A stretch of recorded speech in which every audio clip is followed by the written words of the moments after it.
England between the Romans and the Tudors, an explained everything presentation by Kevin F. Kaiser.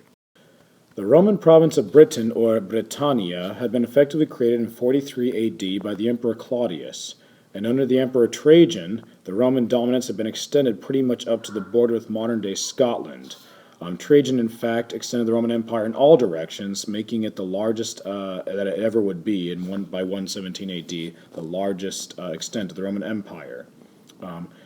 Now, the one thing the Romans never did get, though, was either Scotland or Ireland itself. That they knew about, but they never actually took them. The original inhabitants of Britain were mostly Celtic tribes.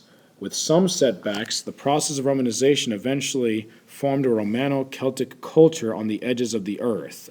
These tribes basically mixed with the Romans and formed one Romano-Celtic culture, and the edges of the earth was just what the Romans called Britannia.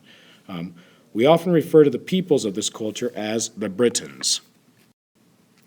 And so it was for almost 400 years. But eventually, the Roman Empire began to crumble, due in large part to the Germanic migrations, these migrations of Germanic tribes that came into the various parts of the Roman Empire from different parts. A lot of them crossed the Rhine River in 408 AD, the very last day of 408 AD, but also from the east. In 410 AD, the Western Roman Emperor Honorius announced to the people of Britain that he was removing all the troops from Britain so that they could help fight the Visigoths in northern Italy, and that the empire would no longer be able to take care of Britain. He basically told them that they were on their own now. There was something to what Honorius said. That very same year, Rome couldn't protect Britain. It couldn't even protect itself. That very same year, Rome was sacked by the Visigoths, its first sack since 390 BC. And here's a picture of it, the sack of Rome, Alaric leading the Visigoths. For 800 years, Rome had not been sacked, and now it was sacked again. Britain was now an easy target, and she received her own share of Germanic invasions. Almost immediately, the Angles, the Saxons, and the Jutes came across the waters from the Jutland Peninsula and tried to take land. So the Angles went basically directly across. The Saxons also went pretty much directly for them, and the Jutes came down south and came to modern-day Kent. The remaining Britons in Britain resisted this barbarian invasion as best as they could, fighting in their mind for all that was good and true and civilized about the culture they had formed. Chronicles regarding this time mention a certain Ambrosius Aurelianus. Here's a picture of what he might have looked like, who fought for Roman civilization. Later chronicles attribute similar deeds to a leader named Arthur. Thus, this period of Britons fighting back against the Anglos, Saxons, and Jutes, may provide the origins of the King Arthur legend, a Celtic Welsh king of the Britons who fights for justice and peace in a time of darkness, like we'll hear later with the legend of King Arthur and the Round Table. But eventually the Angles, Saxons, and Jutes did take over the area that would later be named England, or Angleland, after the Angles. Nevertheless, England was not one political entity when they settled down, but by the 7th century consisted of 7 kingdoms, a situation that has gone under the name of the Anglo-Saxon Heptarchy. The kingdoms themselves were Northumbria, Mercia, East Anglia, Wessex, Essex, Kent, and Sussex. This is also the time of the beginning of the English language. Anglo-Saxon is also known as Old English. Think of back when you read Beowulf in the original language, of course. As these kingdoms were developing, Christianity was also beginning to spread in England. From the north, Celtic monks were coming from Ireland and establishing monasteries and converting souls as they went. Ireland, of course, was well Christianized by this point, having been largely Christianized during the 5th century by St. Patrick, and had a strong monastic tradition, and these monks were eventually made it to Scotland and slowly started to come down north into England. But in the south, Benedictine monks arrived in the kingdom of Kent. They were led by St. Augustine of Canterbury, this chap right here, who had been sent by St. Gregory the Great. According to the story, St. Gregory the Great was inspired to do this when he saw, this is him right here, this is St. Gregory in his Benedictine habit, when he saw Angle slaves in the Roman slave market. And when he saw them, he was reputed to have said, well, who are they? And he got the response, Angli. And he said, non Angli, sed angeli, si Christiani. That is, if only they were Christians, they would not be Angles, but angels. And he was so inspired that he wanted to convert them, so he sent St. Augustine to go convert them. Now, St. Augustine received permission then, when he landed in England, from King Ethelbert of Kent. This guy right here, this is King Ethelbert of Kent. And he received permission to preach Christianity, and thus he established the first diocese, Canterbury. And he became the first Archbishop of Canterbury in 597 A.D. Canterbury, this is a much later Canterbury, but we might as well show it now, would thus become the primatial see of England, and even today, the Archbishop of Canterbury is the clerical leader of the Anglican Church. From Kent, the Benedictines also began establishing monasteries and spreading Christianity northward. Meanwhile, the Celtic monks were establishing monasteries and coming southward.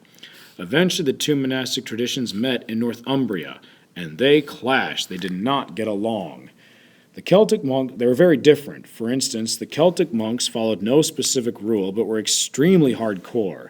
They did these excruciating penances, including long fastings, singing all the psalms multiple times in ice-cold water, self-flagellation, and other physical extremes. The Benedictines, on the other hand, followed the rule of Saint Benedict, which was known for its relative compassion toward human weakness. The Celtic monks also, while still believing in the primacy of Rome, were more used to a monastic Christianity in which abbots became spiritual leaders not only of the monks in their monastery, but also the local Christian church. It was a much more localized idea of churchness. They also claimed an indirect connection to St. John the Apostle, and strangely enough, they indeed had a lot in common with early Cenobitic communities of Egypt, a mystery that's not been explained. Why are the Celtic monks so similar in their monasticism to the early monks in the 3rd century of Egypt?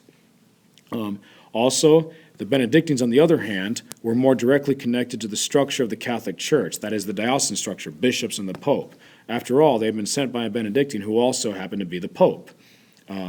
The two traditions even had different tonsures. Now, I should mention what a tonsure is. Tonsure is basically the haircut that people got when they became monks or priests or minor clerical orders, and they're very different. The Benedictines had what's called the Roman tonsure, the one that we're kind of used to, but the Celtic monks had this crazy tonsure where you cut off all the hair on the front of the head and let the hair in the back grow. And this was very strange to the Benedictines. But the big clincher was the date of Easter. The two traditions couldn't even agree on when to celebrate the most holy of Christian holy days. The Celtic monks wanted to celebrate it, or had a tradition of celebrating on 14 Nisan, the 14th day of the month of Nisan, and a fixed day each year. Whereas the Benedictine monks had the tradition of celebrating it like we do today, on the first Sunday after the first full moon after the vernal equinox, which is when we celebrate Easter in our calendars. This situation could not be maintained. Thus, in 664 A.D., King Oswy of Northumbria, here he is right there, convoked the Synod of Whitby, in which he listened to arguments from both the Benedictines and the Celtic monks. Ultimately, he decided the Benedictines were right. His reasoning was that the New Testament gave more authority to Peter than to John, and thus the custom of Rome should be followed. Thus, the Roman custom alone would moderate Christianity in his realms. The rest of England would follow suit. Nevertheless, Celtic Christianity would leave its mark in one way. Catholicism in England would always be more monastic and abbey-centered than the continent, which was more episcopal and diocesan structured. In England, concretely, abbots had a lot more clout than they did on the continent. In the continent, strictly bishops. But in England, there would be kind of a sharing of power between abbots and bishops. So abbots were kind of on par with bishops in England. Religious life would always be supremely important to English Catholicism. After all, the Benedictines who won were also monks too, so that just makes sense. The next major movement in English history is the unification of the now Christian Anglo-Saxon kingdoms. In one sense, the beginning of English history, the beginning of English royalty is the beginning of Christianity. That's how we normally do the Middle Ages. And thus, in a certain sense, King Ethelbert is the first king of England in a certain sense. The only problem is he's only king of Kent. So our next thing is the unification of the kingdoms. In this progression, the main dominance ultimately went to the kingdom of Wessex. In the year 829, King Egbert of Wessex had already gained control of Sussex. His ancestors already gained control of Sussex and Kent. He himself also conquered Mercia. So basically, his kingdom looks something like this. Maybe make this bigger. Just give me a second here. So not only did he have Wessex, but he had Sussex and Kent and Mercia. So he's got definitely the lion's share of the land in England. He was thus referred to in his time as Overlord of Britain. So this is the beginning, basically, of this expansion of the Kingdom of Wessex. It would be Egbert's grandson, however, Alfred the Great, who would make the next major step in this unification, mainly by dealing with the new threat to Europe, the Vikings. The Vikings were Scandinavian raiders who came by sea beginning in the late 8th century. Their specialized longboats and navigational skill made them a formidable opponent. Here's an example of their longboat. Another example, a real example, here's an actual one from the museum in Oslo, Norway. And here's a image, almost contemporary, from the Bayeux Tapestry. Now, using these longboats, they were able to sail both oceans and rivers. They showed up in several parts of Europe and caused terror in their wake. You could find them they made their way to France, even coming around the Iberian Peninsula and coming to Marseille. They also made their way even to Slavic Northeast and down the rivers to Byzantium. They even got to Byzantium. And then, of course, they really liked going to Ireland and to England, both from the from the western part of England and directly from Denmark to the east. The reason they're so attracted to England was mainly because there were so many monasteries there, monasteries with precious metals, and monasteries are easy to kill because at this point monks aren't fighting. So here we have an example right here of them slaughtering monks to get their precious metals. Here's another example. You get the idea. These guys are not friendly. The complaints are really awful. They did some terrible things. The common petition at the time, it's an urban legend, but they say that there used to be a prayer, A furore Normanorum libera nos Domine, from the fury of the Northmen, deliver us, O Lord. And even though that particular prayer is an urban legend, nevertheless, there was some truth to it. They really did, oh, by the way, I got to get my berserker in there. Here's a crazy Viking berserker. They really were a terror. Before I go from this slide, I should also mention that they even made it from Norway to Iceland, from Iceland to Greenland, and eventually all the way to Canada. They made it to Canada by 1000 AD. So they're pretty, they got everywhere. In 865, a particularly large Viking coalition, just give me a second here as I draw it, gathered, known as the Great Heathen Army, and they attacked England in around 870. Conquering most of eastern and central England.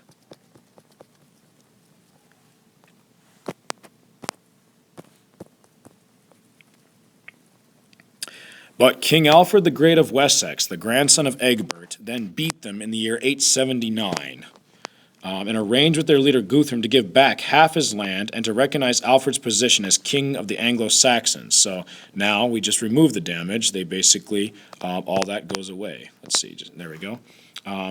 Thus Alfred both began the idea of one king of the English, that is, in his deal with the Vikings to be king of the Anglo-Saxons. He has another claim to be kind of the first king of the Anglo-Saxons, the first king of England. He also did a lot of, he basically, he also was famous for taking care of the Viking problem for now. The Vikings ruled themselves in a large portion of land known as the Danelaw. Here it is right here. That's what they gave to the Vikings.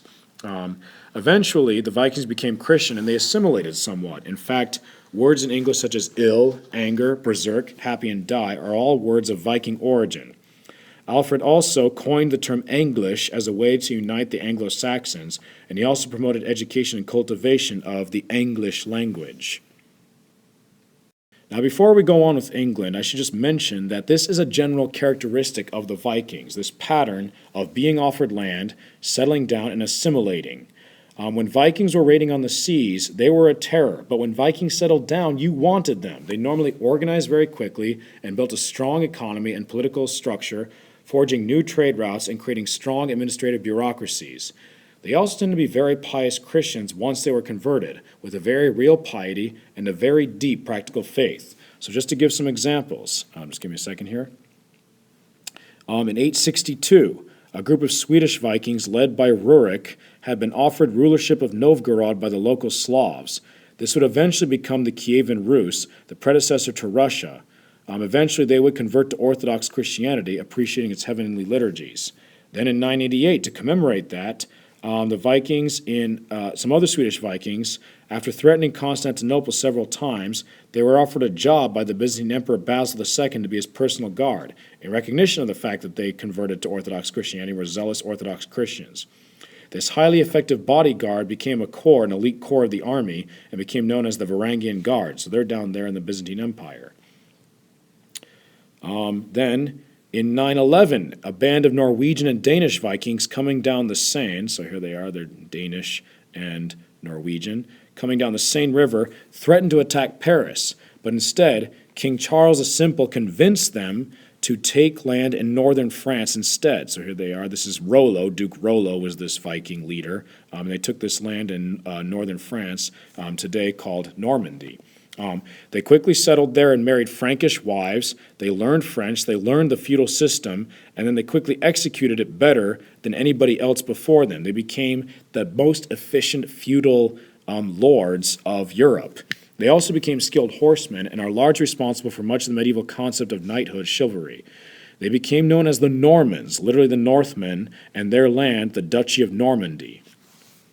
And finally, in 1016, a group of these very Normans from Normandy stopped by Galgano, Italy, on their way back from a pilgrimage to the Holy Land. So they went all the way to the Holy Land. Then on their way back, they stopped by Galgano, Italy. Galgano is this little heel of the boot in Italy.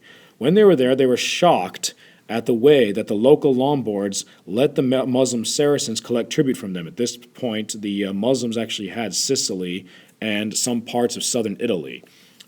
So they offered their services to beat the Saracens back. And they did. They succeeded, and they beat the Saracens back out of southern Italy all the way back to Sicily. Eventually, they were rewarded by being granted a fief, but the thing is with these Vikings, with these Normans, as soon as you give them a fief, they begin to develop a strong foothold, and they invited all their friends from Normandy to come down. Yay, land in southern Italy. And eventually they took over all of South Italy, creating a very prosperous multicultural state. Multicultural in the sense that Lombards, Byzantines, Muslims, Normans, and even Jews were all there together living in this southern state. At one point, they even beat back the Pope's forces in battle. They basically, sorry, just give me a second here. I didn't mean to draw that line. Can't get rid of it now. I don't know why. But anyway, they beat back the Pope's forces in battle, and they apologized right afterwards. They said, yes, we're faithful Catholics, we love the Pope, but it really is our land, Holy Father, if you just would recognize that. The Pope was so impressed with them, he legitimized their holding on southern Italy, and that began what was called the Kingdom of Sicily, because eventually they also conquered Sicily. So the whole Norman kingdom of southern Italy was called the Kingdom of Sicily. That's just to make a point that this is the basic trend of the Vikings. But Vikings who have settled down also tend to be very vindictive about their rights. This would definitely present itself back in England when their land was taken from them by our next major king of Wessex, the grandson of Alfred the Great, King Ethelstan. Oh, sorry, let me take that away back. I don't know why, but I can't erase these once I draw them. There we go. King Ethelstan. Here he is right here. This is King Ethelstan. Ethelstan was a great warrior, and during his time, he conquered not only the Danelaw. I need to make this bigger.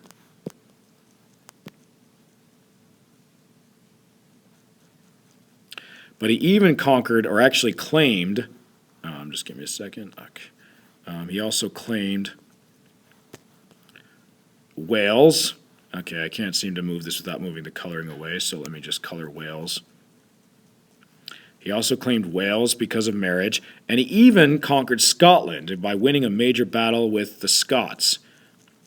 Particularly in the year 937, he built a combined force of Scottish Celts, that is Picts, and Danish Vikings, and he became thereby the first king of a united Britain, the King of the English, as he was called.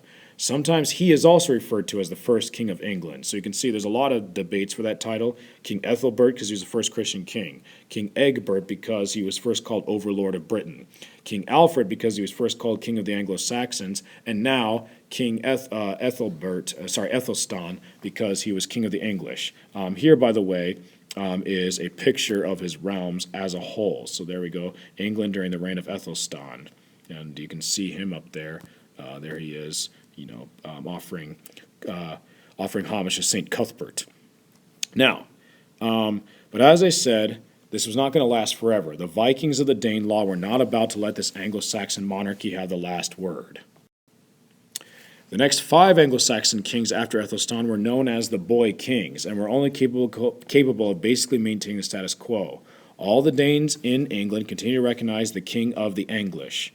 But then Ethelred the Unready, literally the ill-advised, came to the throne. His millennial reign was chaotic. When I say millennial, it's literally because it crossed the year 1000, and there were a lot of crazy religious, riots at the time. People expecting the end of the world, so not really working for England. And this was noticed by the Danish Vikings back in Denmark. The Danes took advantage of the perceived weakness and attacked, led by Sweyn Forkbeard. Ethelred fled to Normandy, the land of his wife, who's going to become famous here, one of the most beloved women of the Middle Ages. Everybody liked Emma of Normandy. And the English were only too glad to accept this Dane as their ruler, the first of the Danish kings. So basically, Sweyn Forkbeard did become indeed king of England. So let me color his realms here. This now is Danish territory. The end of the Anglo-Saxon kings, the beginning of the Danish kings of England. Now, let's see. There's more. Just give me a second here. Sweyn eventually died in 1014 AD, so now he's dead, at which point Ethelred returned to England, but then he also died in 1016. Thus, Sweyn's son Canute came over from Denmark and took over, since now the throne was empty, and he also continued the Danish rule. He came over and he became the next Danish king. Canute became a very powerful ruler. During his reign, he eventually claimed Norway as well, so now he's conquered Norway. He's the kingdom of 3 realms, Denmark, Norway, and England. Ethelred's son Edward, in the meantime, stayed out hiding in Normandy. He's got the Anglo-Saxon claim, but he's just a little boy right now, and he's hiding out in Normandy as long as King Canute's reign lasted.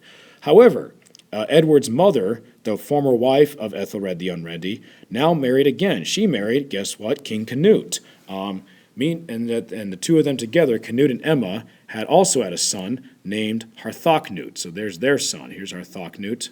So these two are actually half-brothers. This one's the son of Emma and Canute, but this is the son of Emma and her former husband, Ethelred. When Canute died in 1035, Harthacnut, here he is now grown up, took over, but soon lost Norway to Magnus, the son of St. Olaf of Norway. So now this goes back to Norwegian claim.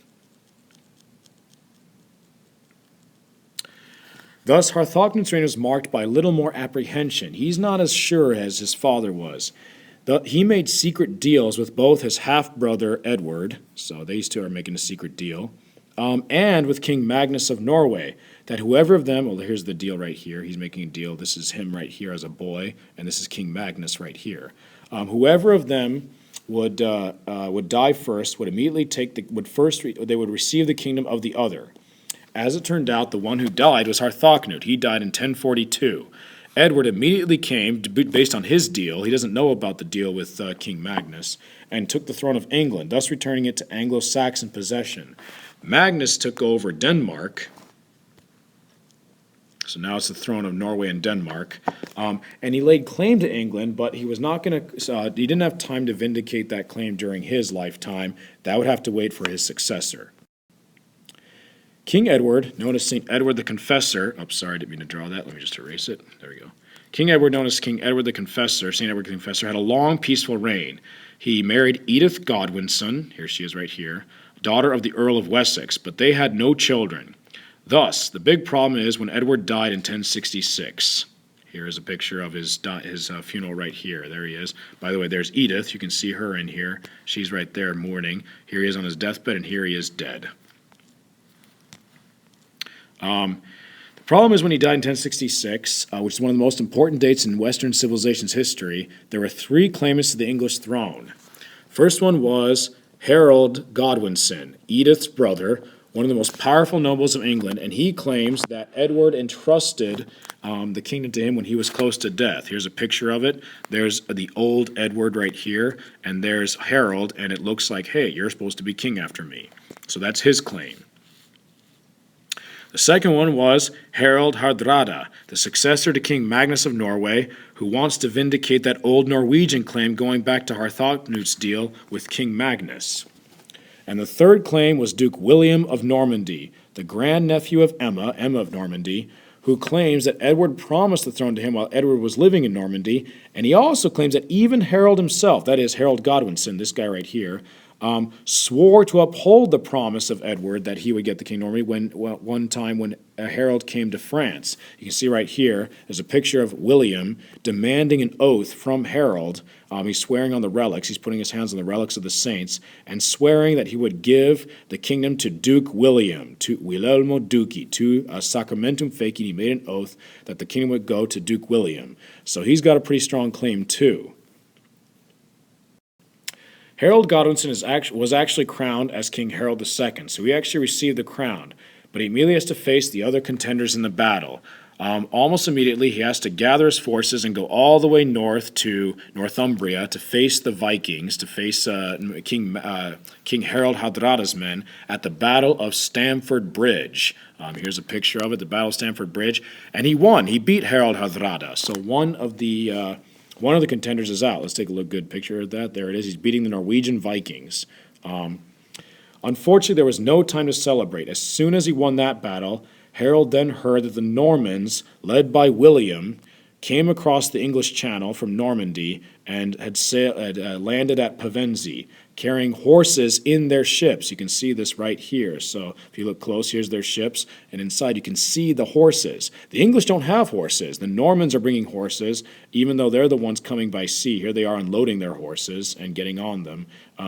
So they're going to have the upper hand here. They have cavalry. And unfortunately, the poor English, the poor Anglo-Saxons, have to flee all this way back from Stamford Bridge to Hastings. They're going to be tired. The two forces met at Hastings. The Battle of Hastings proved to be a long, hard fight, but in the end, the exhausted Anglo-Saxon forces, having just traveled the entire length of England, proved no match for the Norman cavalry.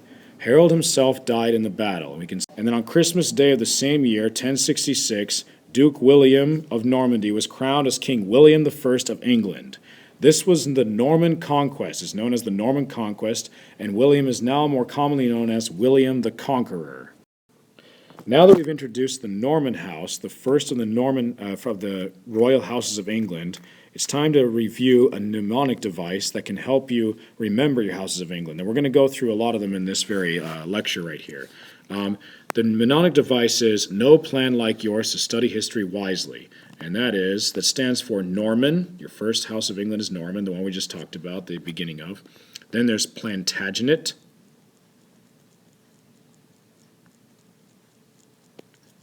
Then there's Lancaster. Then there's York. Then there's the Tudor house, the Stuarts, the Hanover House, that's the one during the American Revolution, and the House of Windsor, which is still there today. Now, this Norman conquest had a lot of effects. King William definitely left his Norman mark on England. During his lifetime, he consolidated royal power in England immensely. In fact, in a time when nations were only beginning to form and when kings slowly were becoming sovereigns over their lands, England quickly became the most powerful kingdom in Europe, something that all the other kingdoms were only dreaming of when it comes to royal power. For one thing, one of the ways he did this was he composed the Domesday Book. He got a lot of smart people, and they composed this Domesday Book, so called because, like Doomsday, like the end of the world, there was no appeal beyond it once it was written. It was an exhaustive record of the boundaries and the owners of almost every single piece of land in England and parts of Wales. It is still used even today in some legal cases in Britain. William also did something that made the feudal system work in his favor. Again, he's a Norman, so he knows how to use the feudal system to his advantage. He made his nobles swear, in this particular event right here, that all the land in England belonged directly to him, and that whoever held land in England held it from him, and that everybody's first fealty, their first feudal allegiance, was to the king, not to their local lord, but always to the king. This event is known as the Oath of Salisbury Plain, and it did a lot to consolidate the king's power in England. The pious Norman William also continued the monastic ecclesiastical tradition of England by endowing several new monasteries to pray for his soul. This started a tradition in England of lords endowing monasteries that would eventually result in lots of religious orders: Benedictines, Cistercians, Augustinians, Trappists, Carthusians, Premonstratensians, Dominicans, Franciscans, Carmelites, Brigittines, Poor Clares, etc., owning up to a third of the land of England by the time of Henry VIII. It's well explained here by Terry Jones in this here video. A warrior's soul was not an easy one to save. In fact, it required a strenuous effort by a significant number of people to pray his way out. After the Battle of Hastings, for example, the church demanded 120 days of penance for everyone killed. William the Conqueror, in his lifetime, must have been responsible for something like 10,000 deaths. That's about 3,300 years of penance. He wouldn't have finished yet, not until the year 4,366. However, if the work was split up amongst a couple of hundred monks, William could have his soul cleansed in less than 18 years. So he founded a string of abbeys to pray for his soul. In fact, anyone who had any money would deem it only wise to invest a bit of it in the innocence of monks. And far from living lives of extreme poverty and discomfort. Okay, there. Sorry, I had some trouble stopping that. Let's just get rid of it now. We don't need that anymore. So, when these monks and monasteries and nuns behaved, these monasteries contributed a lot to the infrastructure and general well-being of the people of England. They took care of the poor, established communication, and in many cases turned inhospitable areas into areas of self-sufficiency. Remember, monks have to make their own food and everything. They have to make a self-sufficient society, and often towns would therefore gather around them. They already had everything that was needed, so entire towns would grow up around these monasteries. Another thing that changed as a result of the Norman conquest was the English language. Now, this takes a while, so I'm going very fast here. This is going to take about 300 to 400 years to happen, but nevertheless, it starts now. The court language of the New England was Norman French. Slowly but surely, French vocabulary would be added to Anglo-Saxon. Middle English would start to take shape as English itself gained more respectability, particularly in the 14th century. Think of the Canterbury Tales, for instance, of Geoffrey Chaucer. That's a good example of Middle English. But speaking of French, or more speaking of France, there was one last legacy of the Norman conquest that would complicate Western European history. William now, by the conquest, was King of England. But he also retained his title as Duke of Normandy. By the latter, he was a vassal to the King of France, but by the former, he was the King of France's equal, perhaps even the King of France's superior. For the control of William over all of England was far greater than the control of the King of France in Paris over France. These Capetian kings of France really only exercised direct control over the Ile-de-France, a small area around Paris. The rest was controlled by lords and dukes, including Normandy itself, ruled by the Duke of Normandy. France does not have the solid power that England has. William did try to simplify these things by leaving England to his son William when he died, and Normandy to his son Robert, but that would only last a generation. Eventually, William II was murdered, and his son Henry took over, Henry I, and conquered Normandy for himself. Sorry, there we go. So he's both King of England and Duke of Normandy again. In general, this is a very Norman characteristic. The intricate Norman mind and the self-righteous Norman will tends to insist on all of its titles, even if it involves complications. Wherever they have gained ground, they stay, adapting as they must. Just look at their mid-11th century holdings. The Normans by the mid-11th century have England, they have Normandy, they have, England, they have Normandy and northern France, they have southern Italy, the King of Sicily. From the King of Sicily, they also conquered parts of North Africa, Tunisia, and Libya, and they also have the Principality of Antioch from the First Crusade. The Normans are everywhere, and they stick once they're there. They influence culture heavily, architecture, knighthood, etc. Unfortunately, Henry I would be the last king of the Norman house.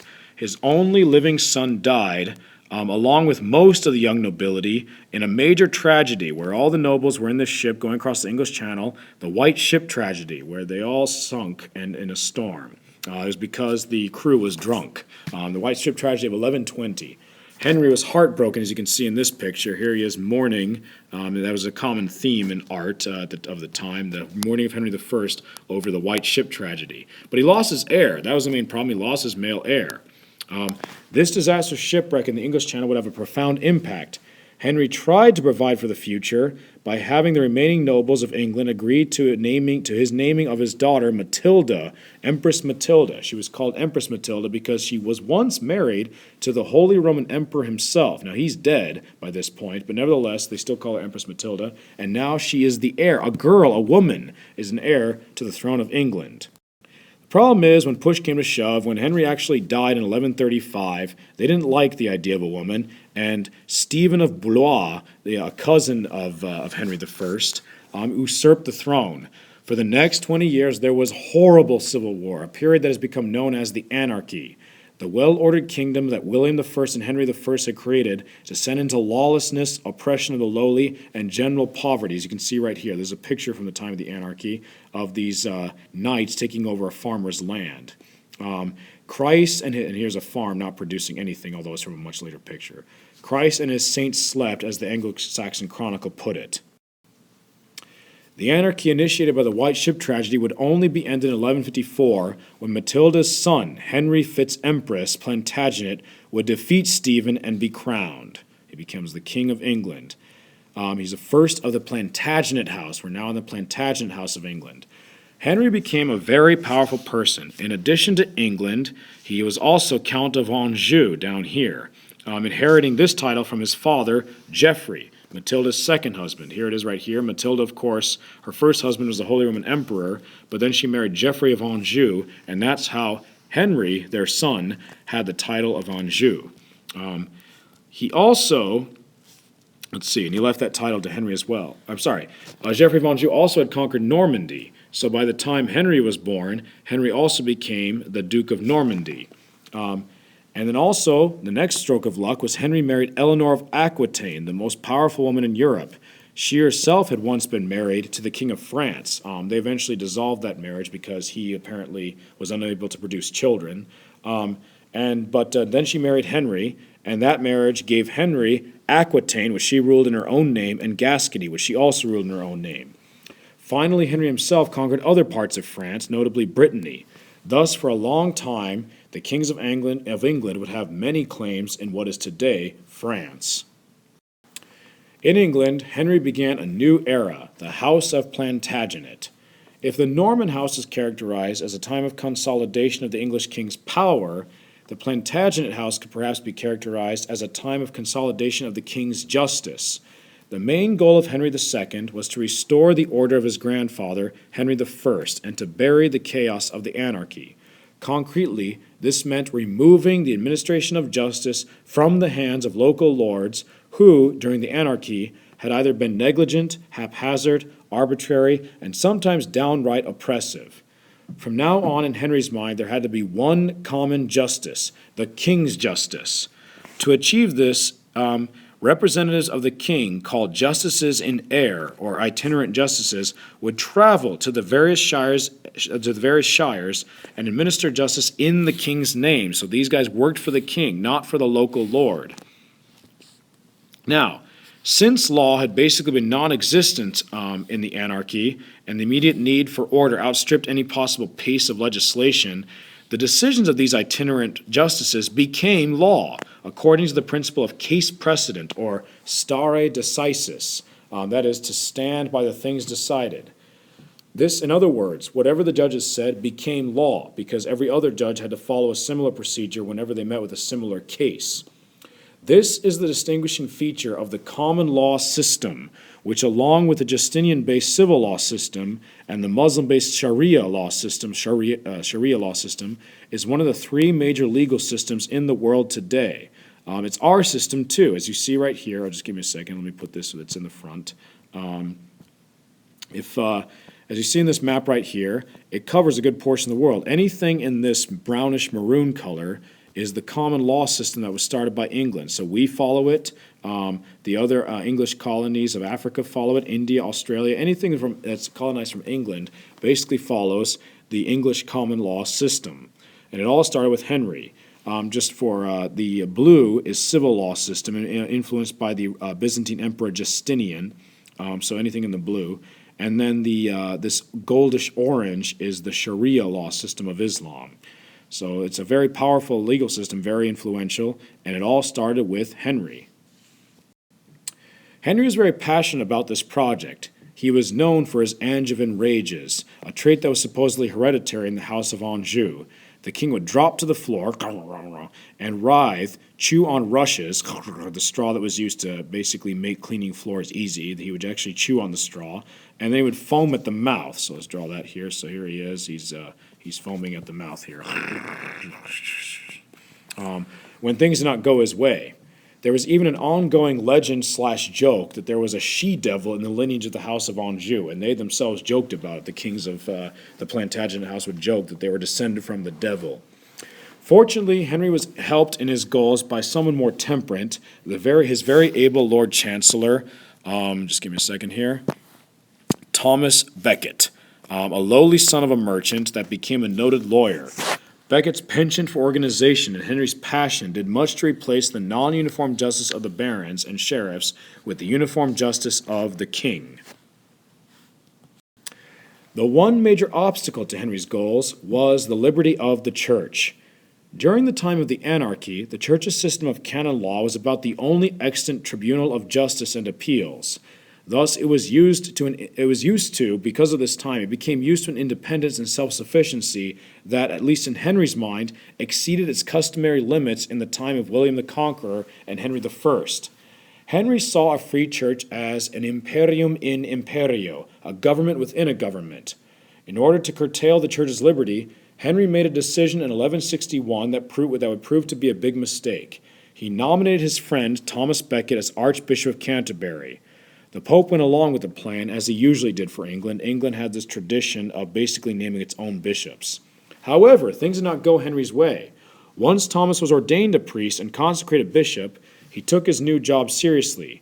He began to oppose Henry and militate for the rights of the church, and the two of them began to quarrel quite a bit. As you see in this picture, they're yelling at each other. Here they are, throwing out voice balloons at each other. And then also in this picture, here they are again discussing, always discussing. The original issue over which they quarreled was the trial of criminous clerics in ecclesiastical courts. But in the process of the debate, Henry eventually passed the Constitutions of Clarendon, which blocked all communication with the Pope apart from the king's permission, made all ecclesiastical land belong to the king in the absence of a bishop, and made the king the arbiter over all disputations between laymen and clerics, and even between clerics in cases that could not be solved by the Archbishop of Canterbury. Thomas continued to oppose the king. It even got to the point that Thomas had to flee to France, and he sought sanctuary with King Louis VII of France. You can see that in this picture here. Here's Thomas sick in France under the patronage of Louis VII. In the meantime, Henry II sent his knights to dispossess all of Thomas's fief holders, all the fief holders of Canterbury, and basically send them away. And he actually sent them to France to make Thomas feel guilty. When Thomas did return to England and Canterbury, he was cheered and hailed as a hero by the common people. The knights aren't happy about it, as you can see in this picture, but the common people loved their archbishop. That's because these common people saw in the power of the church a break to the power of the nobles and the king, an integral part of the medieval synthesis. That is, no secular power could ever be absolute in the Middle Ages because there was always the power of the church to break their power. Thomas, when he arrived, excommunicated some of the bishops and other persons who had supported Henry. At this point, Henry got furious. He was in Normandy at the time, and in one of his rages, he shouted, "Will no one rid me of this meddlesome priest?" And he starts chewing on the rushes again. 4 knights heard their king's cry and crossed the English Channel, heading for Canterbury. The 4 knights proceeded to kill St. Thomas Becket during Vespers on the 5th day of Christmas, 1170. That is December 29th, 1170. You can see in this rather graphic picture here, they're actually digging their swords into his brain, and that's true. They actually did that, and they spread his brains out on the stairs of the sanctuary. Christendom was shocked. It had been a while since there was a martyr, and the cult of St. Thomas spread quickly. Reports of miracles went far and wide, and Canterbury became an elaborate shrine, one of the top 4 pilgrimage sites of Christendom, in a time when the crusading spirituality found expression in journeying to holy places. What I mean is this: in the Crusades, the way you showed devotion was by traveling on pilgrimage, and at that time the top 4 sites were definitely Rome was one of the top, Jerusalem, if you can make it, Santiago de Compostela, the tomb of St. James the Apostle, and of course now Canterbury became one of the top 4. In case you can't see that, there's Jerusalem, Rome, Santiago de Compostela, Canterbury. Now, of course, one thing I should make clear is that this is not what it looks like today. That was all destroyed by none other than Henry VIII, and today all that's left is this little candle, or this big candle, showing where it used to be. This went on for centuries. Canterbury was bringing all kinds of pilgrims to England. It was a major shrine. Even by the time of Geoffrey Chaucer in the 14th century, the very book that you've all heard of, the Canterbury Tales in Middle English, the back story is a group of diverse pilgrims sharing stories with each other on their way to visit none other than the shrine of St. Thomas Becket. Needless to say, Henry's reputation suffered because of the murder. He had never really been liked at much at all, ironically, but now things got worse. To his credit, he took responsibility and did penance for his part in the murder. But unfortunately, that would not bring an end to his problems. Only 3 years later, Henry would get into a war with 3 of his 4 living sons, Henry Jr., Richard, and Geoffrey, who, supported by their mother, Eleanor, here she is again, wanted to rule their father's territories in France by themselves. King Henry eventually conceded this, but he imprisoned Eleanor, he imprisoned Eleanor herself for the rest of his natural life. Unfortunately, Henry Jr. and Richard started to fight each other after they beat their father in battle, and in the resulting war, Henry Jr. contracted dysentery and predeceased his father. Thus, when Henry II died in 1189, he was not sorely missed. On the other hand, his next living son, Richard I, known as Richard the Lion-Hearted, is among England's most beloved kings. There is something ironic about this, since, of his 10-year reign, Richard only spent 6 months of it in England. Some claim that he didn't even know English. Having distinguished himself as a gallant knight in his battles against his father and his brother, he would mark most of his reign with chivalrous war. Priority number 1 was a crusade, the Third Crusade, also known as the King's Crusade since it was led by the monarchs of Europe. The First Crusade was the Knights' Crusade because it was led just by knights. The Second Crusade was the Princes' Crusade because a lot of dukes and nobles and princes themselves led the Second Crusade. But this Third Crusade was unique. It's one of the most interesting crusades. The actual monarchs of Europe left their thrones to go fight this crusade. Now, to pay for this crusade, Richard imposed the Saladin tithe, an actual 10% tax on income and property. It was England's first income tax. It was called the Saladin tithe since the Kurdish warrior and sultan Saladin was the one who retook Jerusalem in 1187 and thereby precipitated the Third Crusade. That wasn't his only achievement. Saladin is really quite magnificent. He was the founder of the Ayyubid Sultanate, which united the forces of Egypt and Syria for the first time since the Umayyad Caliphate. Richard was joined in this crusade by his rival, we'll talk about him later, King Philip II Augustus. He would go by Marseille, then probably get around to Sicily, and then move on. Let's move Saladin out of the way. And of course, Richard himself would probably take a boat, probably going through France, eventually get to Sicily, which is Norman territory, and then also come over. They were also joined by the Holy Roman Emperor himself, the infamous Holy Roman Emperor, Frederick Barbarossa, who unfortunately, however, would die while trying to swim across the river in Turkey. There he is right there trying to swim. He died of a heart attack that he contracted while he was swimming in the river. So no more Barbarossa. The crusade ended up becoming practically, however, a personal crusade between Saladin and Richard. A theme that became common in lore and art, as you can see in this picture where they're both jousting. Both men respected each other, and both men achieved great victories, but in fact, they never actually met, so down with the art. Richard ultimately achieved a great victory over Saladin in the Battle of Arsuf, and though he did not win back Jerusalem, the two were too evenly matched for him to actually win back Jerusalem, he did manage to work out a deal with Saladin that allowed Christians to visit the Holy City. Unfortunately, Richard did not treat his fellow European nobles very well, nobles or kings very well when he was in the Holy Land, and his dominating cavalier ways in the Holy Land did not gain many friends among the European royal houses. On his way back from the crusade, he was captured in Ischia, the area, or actually Aquileia, right here next to Venice. He was captured by Duke Leopold of Austria, and then he was handed over to the Holy Roman Emperor. This is not him, this is the King of France over here. The Holy Roman Emperor Henry VI. Both of these people were people that were slighted by Richard back in the Holy Land in one way or another, either through their relatives or directly. Richard was forced to pay homage to the Holy Roman Emperor, a thing that he before refused to do, saying that he was subject to no man but God, but he had to pay homage to the Holy Roman Emperor, and then he was imprisoned and held for ransom. Oh, sorry, this is supposed to be on the front. Just give me a second here. Let me fix this. Bring it to front. Good. Now we can imprison Richard. There, he's in prison. He was held for ransom. Eleanor, his mother, who's still alive at this point, raised another major income tax to pay the 150,000 marks that the Holy Roman Emperor demanded to free Richard. Unfortunately, at around the same time, her other son John, the youngest of the brood, was working with King Philip II of France on another plan to raise taxes in order to pay the Holy Roman Emperor to keep Richard in Germany. Needless to say, all this taxation, the royal overreach, are going to take their toll on the patience of the English. Eventually, Eleanor won. She paid back the Holy Roman Emperor, and they released Richard, and he came back. No sooner was Richard ransomed than he entered a long war over territory in France. This is because King Philip II Augustus of France was trying to achieve for France what William the Conqueror had achieved a century ago for England, the consolidation of royal power. But his main obstacle to this was the presence of the Angevin holdings in France.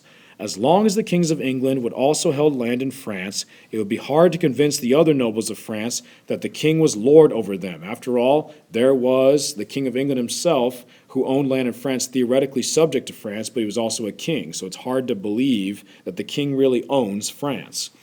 Unfortunately, Richard was too good of a warrior for Philip. In other words, Philip was not making any headway during as long as Richard was alive. His goals would have to wait for a weaker king of England. But in the meantime, the two got some good trash talking in, especially as Richard was building Chateau Gaillard to defend Normandy, one of the greatest castles of its time. Actually, the greatest castle of its time. It was the state-of-the-art castle that Richard built. As he was building it, Philip II of Augustus trash-talked and said, "Hey, Richard, even if its walls were made of iron, yet would I take them." And Richard replied, "Hey, Philip, even were its walls made of butter, yet would I hold them."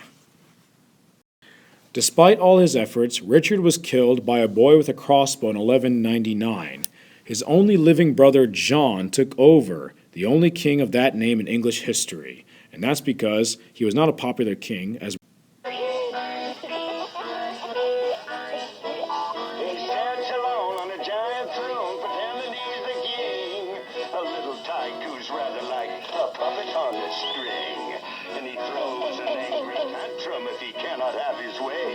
and then he calls for Mom while he's sucking his thumb.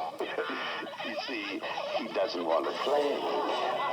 Too late to be known as John the First. He's sure to be known as John the Worst. A pox on that phony king of England. Okay, you get the idea. A couple of things about that song. If you notice, there was a direct reference to the Angevin rage. He throws an angry tantrum when he cannot have his way. And also a reference to Eleanor of Aquitaine. He sucks his thumb while he's calling for his mom. The relationship between Eleanor and John was actually not very good. John was the favorite boy of his father, not his mother. But that's another thing. Also, he was not too late to be known as John the First. He is the first and only king of England to be named John. So he was not too late to be. But the song does convey the fact that John is not a liked king. There are several reasons for the unpopularity of King John Lackland, as he was called. For although he received that name because Henry originally left no land to him, he did indeed lose almost all of the Angevin land in France, thus making the name doubly appropriate.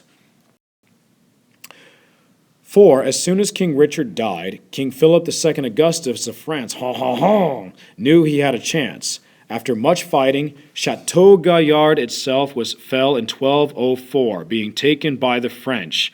After several undermining attempts, you can see the undermining attempts right here, the French soldiers finally climbed up through the toilets and took the castle. With that, the kings of England lost almost all of their lands in France. You can see what it was like during the time of Richard, and now you see what it's like during the time of John. All they have left is Gascony, which they continue to hold as a fief from the king of France. Philip II Augustus is achieving the dream that England already has, and now the dream that France is slowly getting. Though this part of France that the English still hold is small, it will be enough to cause major problems later, as we shall see. In a sense, John also lost all England the very next year. That's because the See of Canterbury was vacant, and as was traditional for the kings of England, John named someone of his choice for the bishopric. That's what they've always done. But this is not the early Middle Ages any longer. The Pope at this time is Innocent III. Yes, none other than Innocent III, the most powerful Pope as far as just pure temporal power is concerned in all of history, the height of papal power, using all the machinery of the Gregorian Reform to be a true moderator over all Christendom. You all remember the Gregorian Reform. They got a lot of centralization and structure in place to reform the church, but now Innocent is using it also to tell kings what to do. Pope Innocent named someone else, Stephen Langton, as Archbishop of Canterbury. In the ensuing dispute, Innocent excommunicated John and absolved all Englishmen from obedience to him. John now had to play by the Pope's rules, and the price was heavy.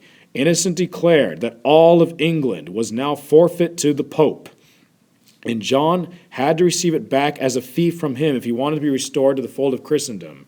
John agreed. He had no choice. Here he is right here, making an oath of fealty to none other than the Pope, admitting that he receives England as a fief from the Pope. Thus, William the Conqueror was the one that made sure that all land in England technically belonged to the king. But now in John's reign, it technically belonged to the Pope. This is quite a humiliation for the kings of England. Needless to say, this didn't help John's reputation among his nobles. Then there was the fact that John was collecting taxes in almost any way he could to pay for a future war against the King of France in order to get his land back. The barons and bishops of England, led by none other than Stephen Langton himself, the Archbishop of Canterbury, chosen by Pope Innocent, finally put their foot down. In a plain at Runnymede in 1215 AD, John was forced to sign the Magna Carta, an agreement that prevented the king from raising taxes without his barons' consent, limited the king and put him under the oversight of 25 barons, known as the General Council, protected the liberties of the church, and in general destroyed the notion that the king was above the law and could act arbitrarily. This ended the rule of Angevin anger, and there is some irony in the fact that Britain's tradition of constitutional monarchy, that is, monarchy limited by a constitution, owes its first beginnings to none other than King John. Now, this is only the beginning. There are going to be other Plantagenet achievements that move towards the modern-day England, and the next step in this direction would take place under John's grandson, Edward I Longshanks. You've heard of him before, perhaps if you saw Braveheart. Unlike his grandfather and father, Henry III, Edward Longshanks was another warrior like Richard. As prince, he even led the Ninth Crusade. Unfortunately, this crusade was cut short because Edward was stabbed by the poisonous dagger of a Hashashin, or assassin, a member of a radical Shiite sect that couldn't get along with anybody and used the tactic of taking out the leaders of their many enemies. Edward overpowered and killed the assassin, but he was too weak to continue the crusade. As it turned out, it was the last crusade to Outremer, the Holy Land, beyond the sea. Outremer is literally French for beyond the sea. The Crusader spirit was dying in Europe.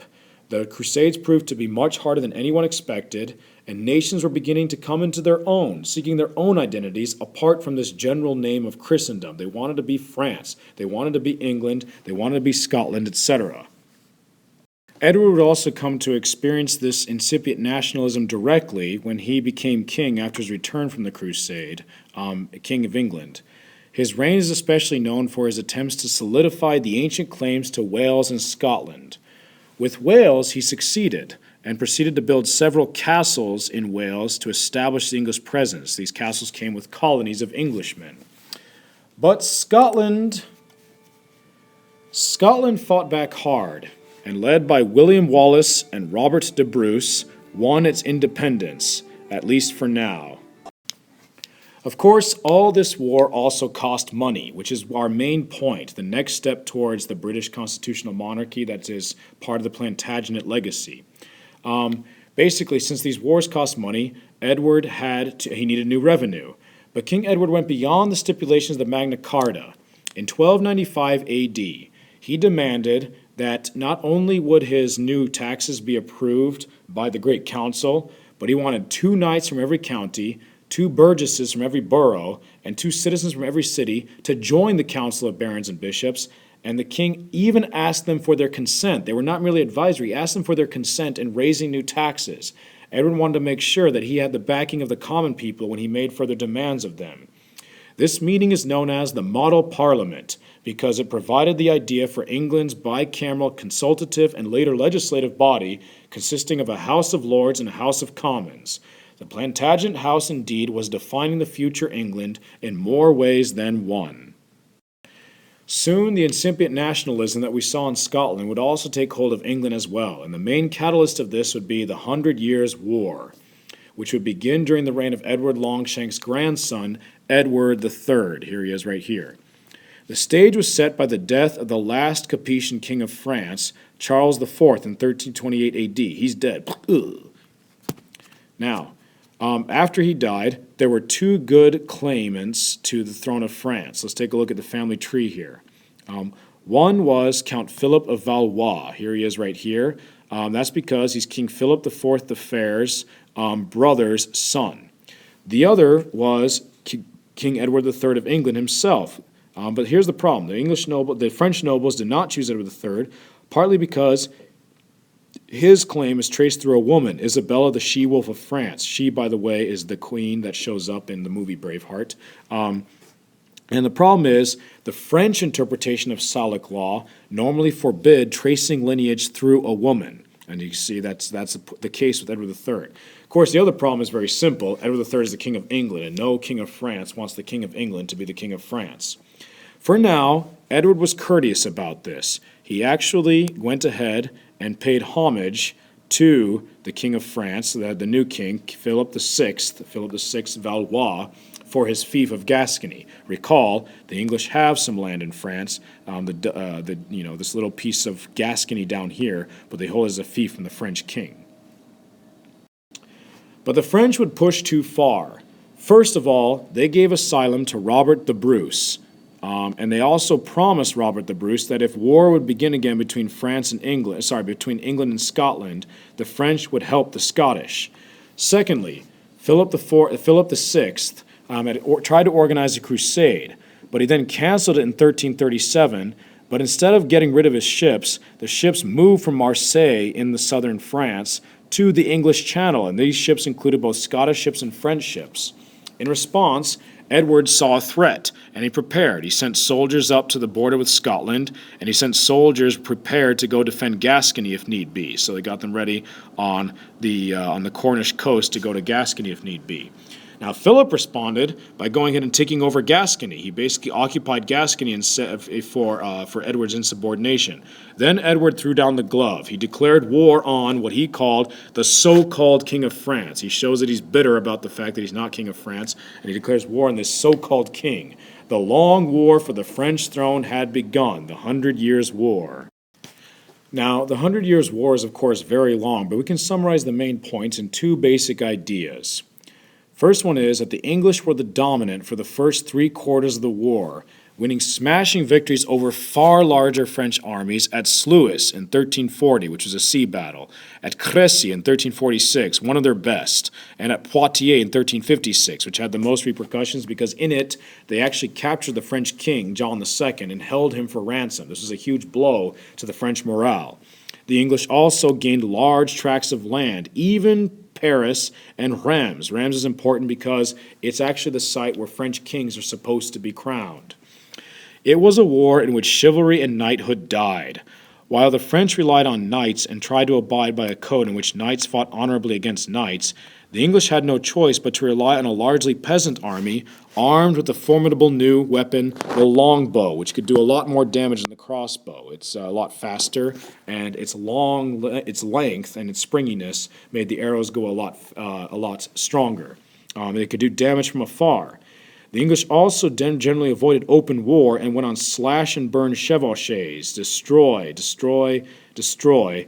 And these chevauchés were terrible for the French economy, and they were especially used by King Edward's son, Edward the Black Prince. There he is right there, famous picture of Edward the Black Prince, and here's another picture of Edward III himself commissioning his son to go do these chevauchés.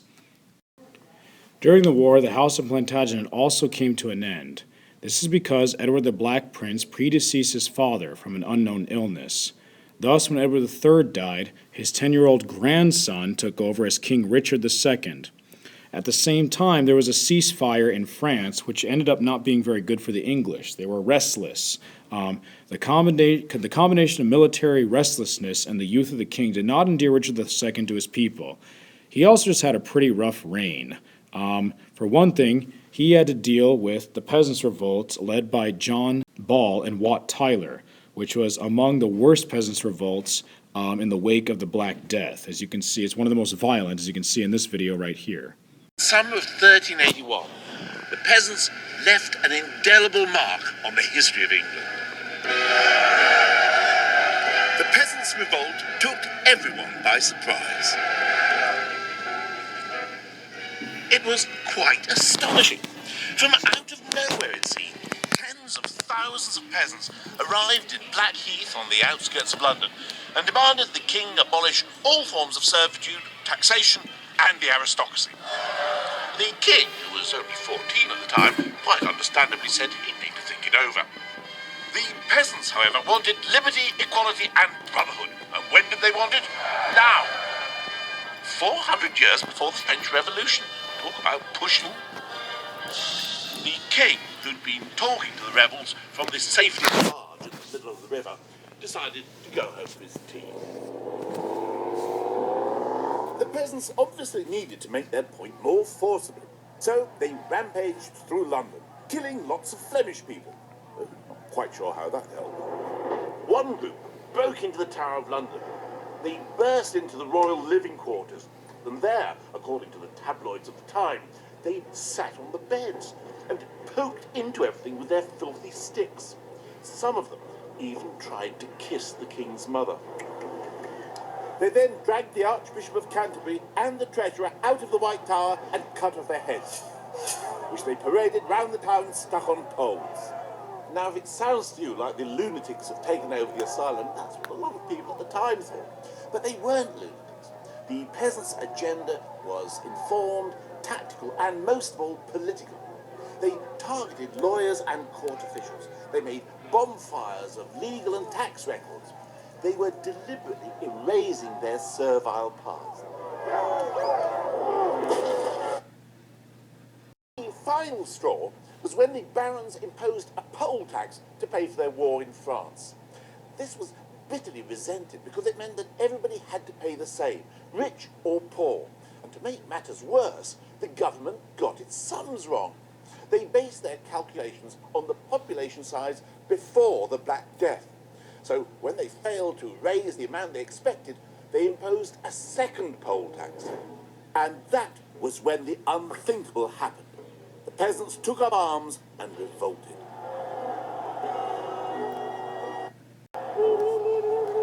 The climax of the peasants' revolt must rank as one of the most extraordinary scenes in history. Tens of thousands of rebelling peasants confronted the country's aristocracy, led by the king, a 14-year-old boy. The peasants' leader, Wat Tyler, rode towards the boy king to make his demands, and then took a swig from a jug of ale, whereupon the mayor of London charged and cut him down. It looked as if the huge throng were about to attack the aristocracy, but the king suddenly rode forward and shouted, "I'll be your leader, follow me!" The king granted the peasants pardons and promised to abolish serfdom. But once the rebels had dispersed, the barons quickly set about slaughtering the ringleaders. Thousands of peasants died.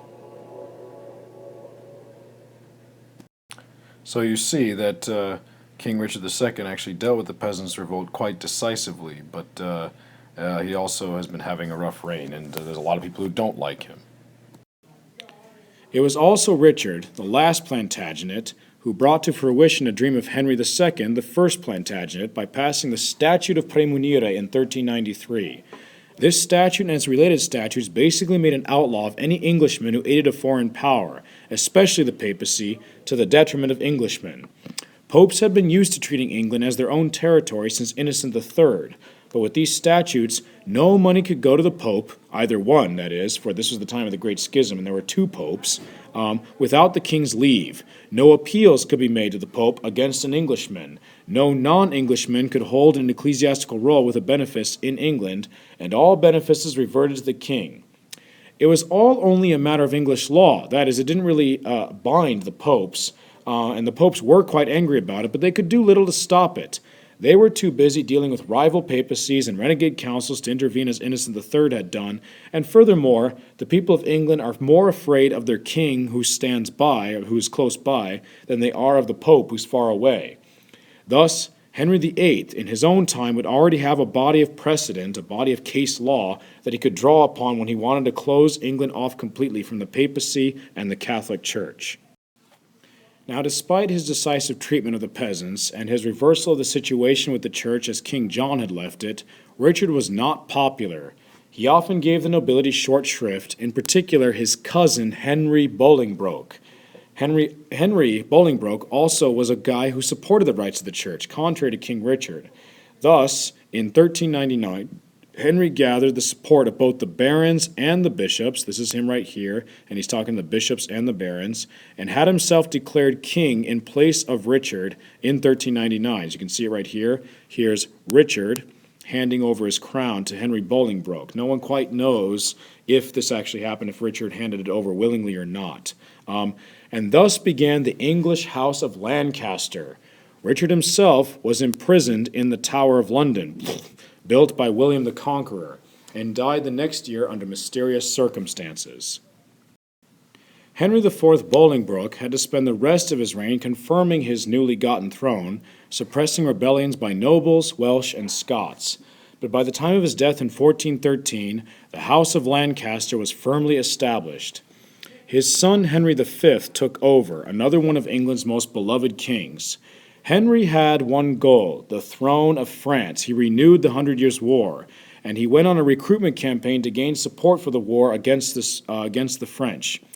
This begins the strongly nationalist phase of the 100 Years' War. The royal house spoke about fighting for England. They appealed to the legends of King Arthur, a thing that had already been done since the time of Edward Longshanks. Even priests preached from the pulpit that God was English. It was a nationalism indeed, but definitely there's a big difference between it and the nationalism of the 19th century. It's a nationalism, this 100 Years' War nationalism, is still centered on the person of the monarch. Henry led the English to another smashing victory at Agincourt in 1415. And here's an actual contemporary picture of Agincourt right here.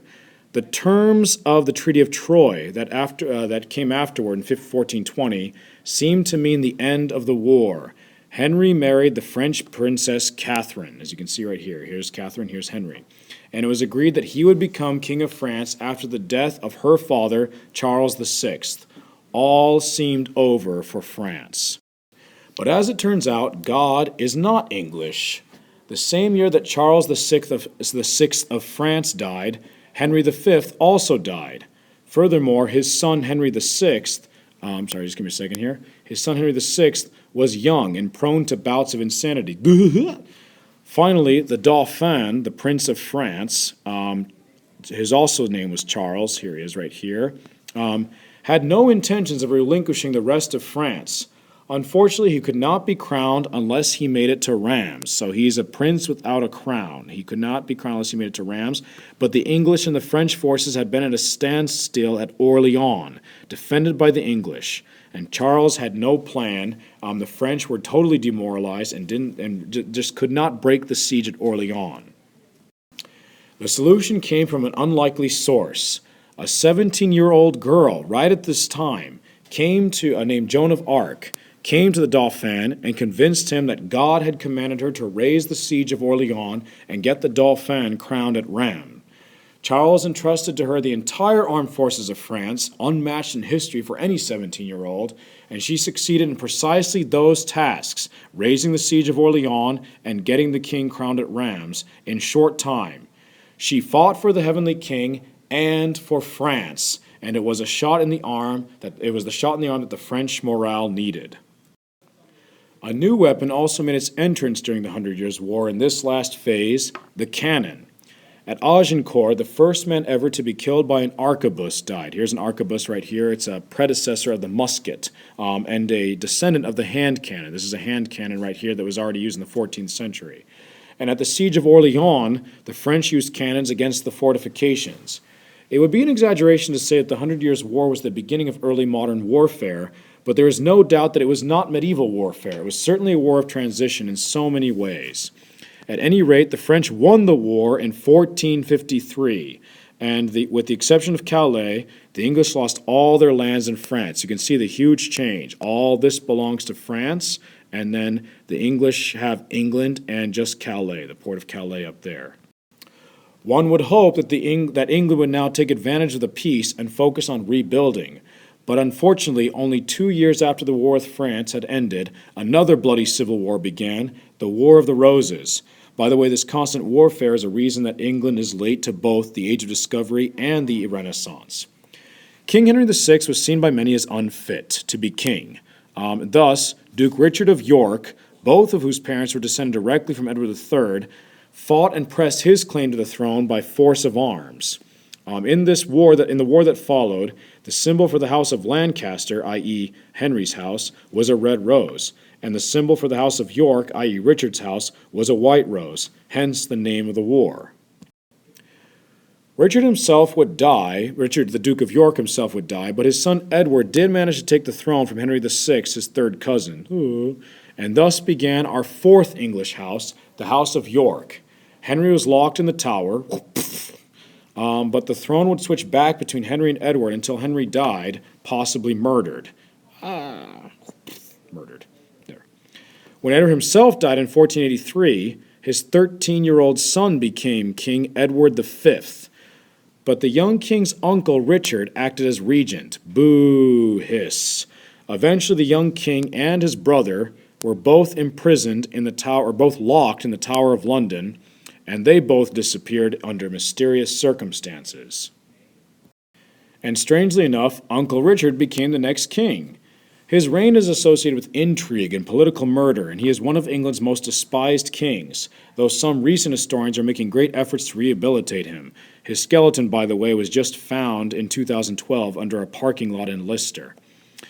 It was no different in his own time. He was hated then too, and thus his enemies gathered under the banner of Lancaster in 1485, and he was defeated and killed at the Battle of Bosworth Field, with the Lancaster side being led by Henry Tudor, last male Lancaster.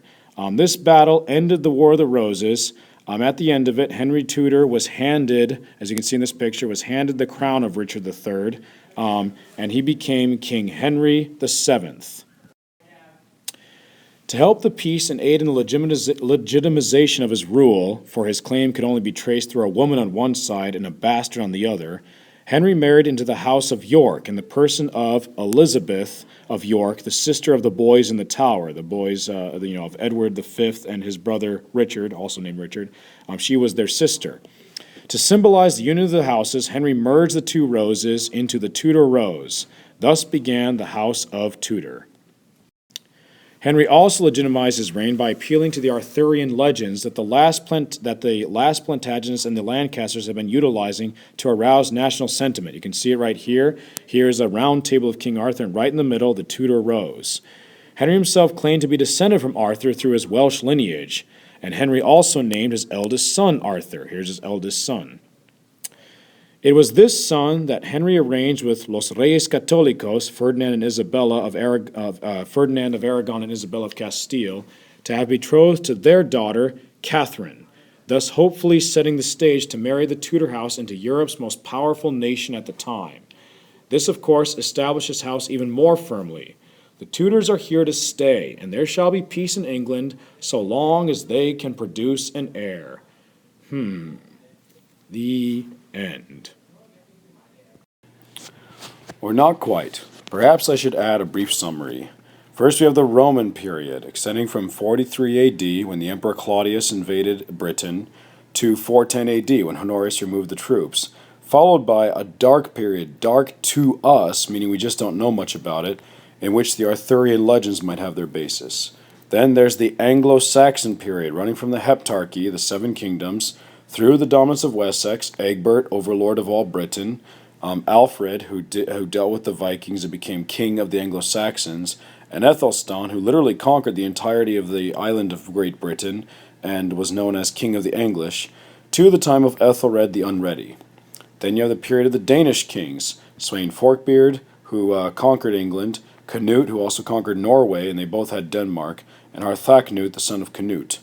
Then you have a brief Anglo-Saxon restitution under Edward the Confessor and Harold Godwinson, although his reign wouldn't be long. Then the House of Norman, the Norman House, from William the Conqueror, who conquered England in the Battle of Hastings, to Henry I, whose son died in the White Ship tragedy. Then you have the Anarchy, under Stephen of Blois, the usurper. England just couldn't accept Matilda, so instead they took civil war. Then the Plantagenet House, from Henry II, who made common law and killed Thomas Becket, through Richard the Lionhearted in the Third Crusade and fighting with France, and John, Magna Carta, and handing over England as a fief, and also lost the war with France. On through Edward Longshanks, who fought with Scotland and with Wales, who won Wales, lost Scotland, but also had the Parliament, the model Parliament. Edward III, who began the 100 Years' War. And finally, Richard II, the young king, who dealt with the peasants' revolts, and also was displaced by the House of Lancaster, Henry IV Bolingbroke, who basically took the throne from Richard II, through Henry V, his son, the great victor at the Battle of Agincourt in the 100 Years' War, to Henry VI, who had bouts of insanity. And then the York House, from Edward IV, who displaced Henry VI, through the boy King Edward V, who barely ruled and was locked in the Tower of London, to their uncle Richard III, who was not well liked at the time or nor today, although again some people think he's got a bad rap. And then finally, the one we're starting with in this course, the House of Tudor, begun by Henry VII Tudor, the victor in the War of the Roses, and who has now betrothed his son Arthur to Catherine of Aragon. Thank you very much.